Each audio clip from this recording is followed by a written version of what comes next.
The penultimate round of the 2019 Avon Tyres Caterham 7 420R Championship brings us to the high-speed sweeping Donington Park Grand Prix circuit in Leicestershire.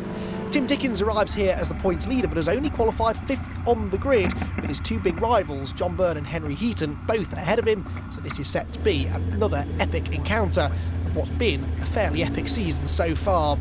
There is John Byrne then, who starts from the front row of the grid from pole position with William Smith alongside him. William, not a championship contender, but definitely has the potential to win races, as we've seen already this season. Let's get ready to go racing then in bright sunny conditions here at Donington Park. 420R's about to burst into life, bit of creeping from the mid-grid. The lights haven't changed yet. Now they have. Away they go. And who will arrive at Redgate Corner in the lead? Henry Heaton has a good start from the second row. Look, the blue number 10 car comes straight between both of the front row men, and they're four abreast already into the first right-hander. It looks though like it may be John Byrne that's got the race lead away. Heaton slots into second place. We're on board with Henry now. The number 10 car is tied with John Byrne on 201 points, arriving here at Donington Park for second place in the championship. They both want to try and take some points out of Dickens if they can. So Byrne leads at the old hairpin then. Heaton is no longer in second place because it's Justin Armstrong in his blue number 23 car who's come through into P number 2. Heaton was working hard to hang on to that third spot as they went out of the old hairpin and through Starkeys. I think he's succeeded in doing so.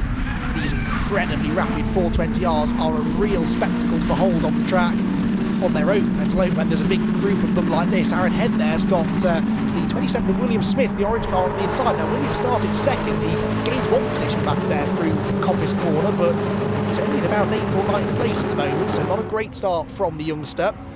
And though has had his customary good start, he leads the way. Heaton back at the inside for second place, goes with the inside into the chicane of Justin Armstrong and makes the move stick. He won't want to let John Byrne out of his sight, because we've seen a few times this year that if you give John Byrne the lead at a small gap, you can usually turn that into a win by a very big margin. We did this at Spa earlier on this year.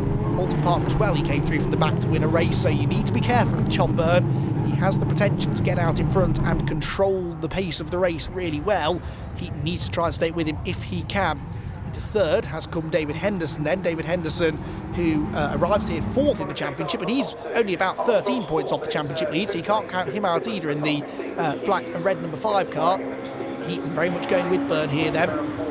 4th place still for 23 of Justin Armstrong as they complete lap number 1. Slide their way through Redgate Corner. There's a real shuffle of the order. Matt Higginson's had a good start as well. He's into the top 6 in the number 83 machine, and off into the gravel goes somebody, spat out of the mid-order. That's the 45 car that's been off.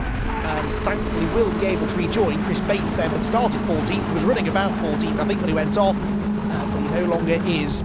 Got a glimpse there of the black car of Tim Dickens then, points leader in 6th place at the moment. So as things stand, he would lose the championship lead. He's going to try and get some places back before the flag, I am sure. Team Parker Racing car of David Henderson goes through into 2nd place then. David started this one from 12th on the grid, would you believe?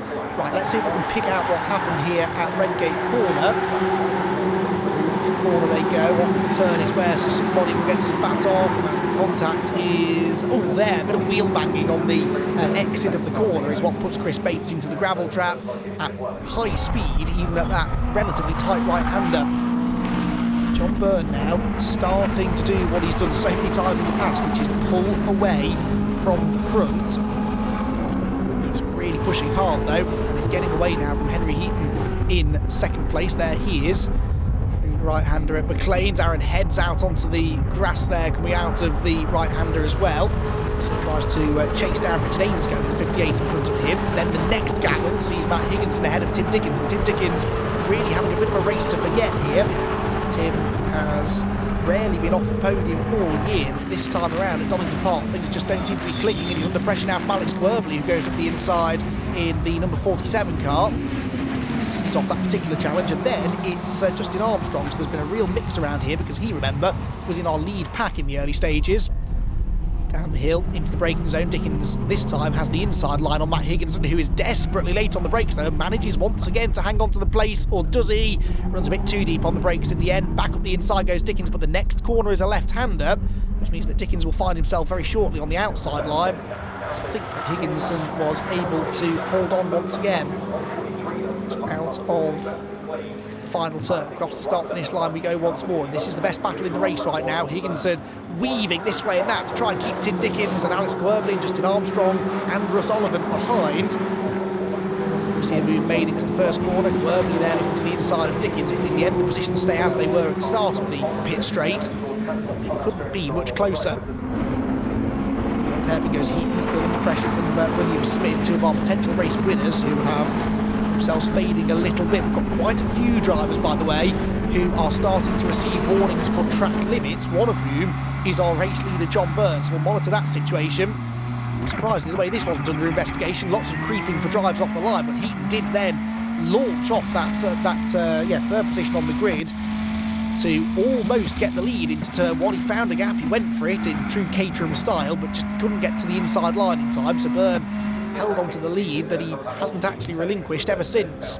Right, down to Redgate Corner comes Henry Heaton. Not only does he have William Smith for company now, but two more cars are joining in the fun. Smith goes around the outside line, the inside is trying to go the number 15 of Luke Stevens. In the end, I think they stay as they were, but that might not be the case by the time we get down to the old hairpin. This is a possible overtaking opportunity if you're really feeling brave, and it might well be the 15 car that goes for the move, and yes it does. Oh, just about finds a gap on the inside for Stevens, eases William Smith out wide over the curb, and that means that I think Richard Ainscough will have enough momentum on the exit of the corner to follow him by. He's certainly alongside William Smith as they go through Swans and into McLean's. It's on the inside line for the right-hander.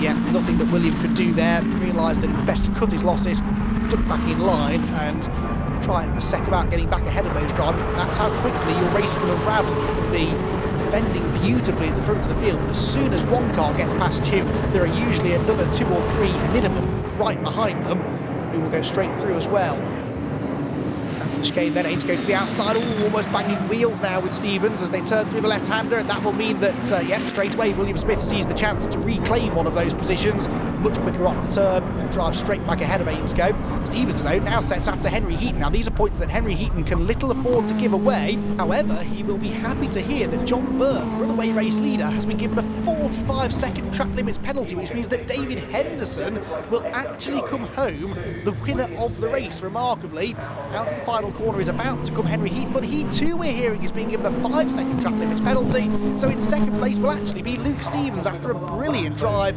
having come right through the field to finish on the podium. Aaron Head's on the grass coming out of Goddard's for the final time, so Matt Higginson will get past him on the run to the flag.